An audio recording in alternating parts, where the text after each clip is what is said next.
No matter where you go this week, you're going to hear about two things: the heat wave scorching the Triad and folks fired up about high gas prices. Get gas on a really hot day like today and they're not sweating, you know something's up. It really takes a toll on your body. Well, I'm riding my bike because gas prices have increased tremendously, and I'm honestly just trying to save a little bit of money. All of the Triad is talking because we have to brace for both of these this week. Today we're digging into how you can stay safe with the heat index above 100 and how you can get by with record high gas prices. Get ready, folks. The Triad is about to have our hottest week of the year so far. Temperatures likely won't crack 100, but the heat index means some days it will feel as high as 105. Look at the heat wave forecast. As a whole lot of red. We are hovering around 95 most of the week. We shouldn't expect any relief until the weekend. You know, we've all heard that the sun is strongest at high noon. Well, that's when the UV rays are the strongest, but that's not the hottest part of the day. Our weather team says you can expect the hottest temperatures between 2 and 4. It's only after baking in the sun a little while that we reach those highest heats. So it's best to avoid going outside in the afternoon if you can, but no matter when you go out, make sure you have the right clothes on to stay as cool as possible. Wearing loose fitting clothes and being able to find shade and not to continuously work past the point to where you are exhausted, because once you are, then it's too late at that point to try and get hydrated.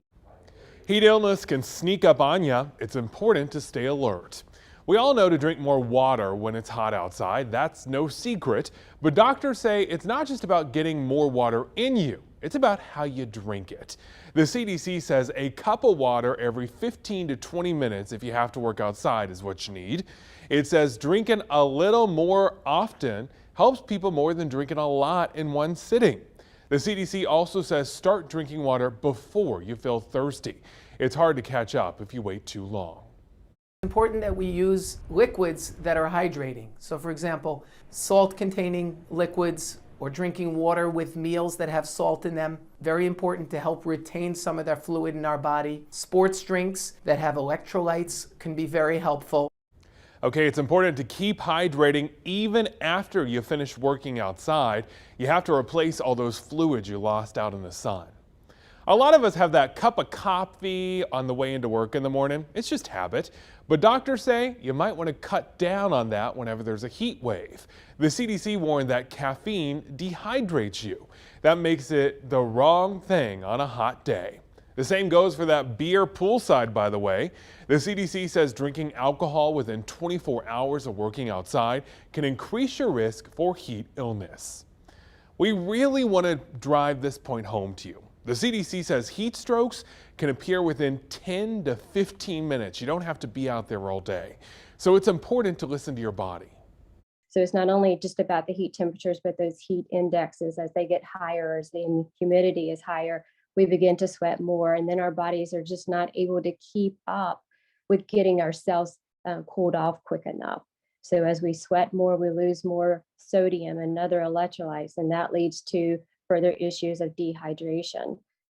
You want to watch out for dizziness, nausea, and excessive sweating. If you feel any of those, get out of the heat, call a doctor right away if it gets worse than that. This week is going to be a scorcher. You can download the free WFMY News 2 weather app, though, for the latest forecast and ways you can stay safe with that heat index well above 100.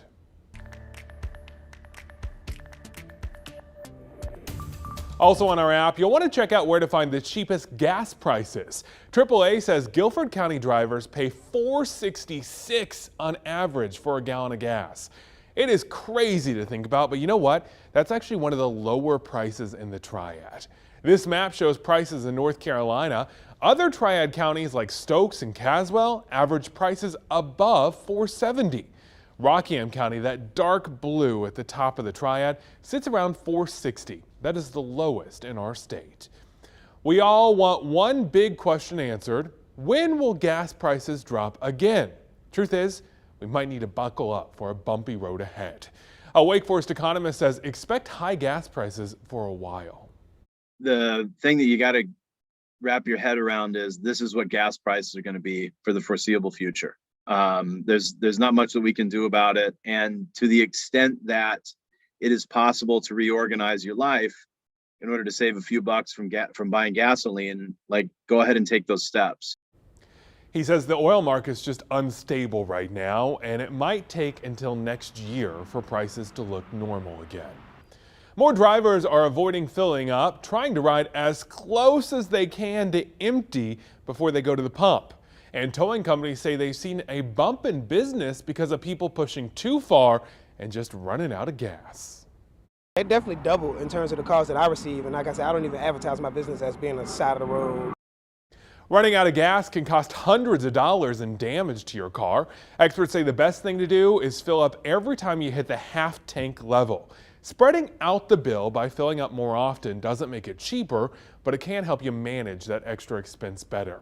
To save money, experts suggest making all your errands in one stop, like going to one grocery store instead of 3 different ones, and trying to cut down on any excess weight in your car. It gives you better gas mileage. Truckers are really feeling the effects of rising oil costs. Their trucks take diesel, which has skyrocketed. AAA says the average diesel cost nationwide is $5.77. That is more than 70 cents higher than regular gas a gallon. Trucker tanks can take as big as 100 gallons a tank, too. You know, that extra cost ends up being pushed onto you in high prices at the store for items that truckers carry. The Biden administration says it might tap into a diesel reserve to try bringing prices back down. You may have noticed there's one option at the pump that's a lot cheaper than the others. We're talking like $1 less expensive. It's called E85. It's an ethanol gasoline mix. Companies produce it with a little more domestic biofuels and corn grown right here in the U.S. E85 has government subsidies and is not subject to the same rules as the crude oil market. Before you go running to fill up with E85, make sure you check that owner's manual. Don't take the risk, because if you put E85 in a vehicle that is not E85 compatible, it can do catastrophic damage that will be a lot more expensive than any savings you thought you might have got. Catastrophic. Gas station owners say demand for E85 has gotten so high, they've actually seen fights break out over it. This isn't the first time gas prices or heat have been big issues. We know it won't be the last. We'll be here all summer with you for ways to make it a little easier to get through.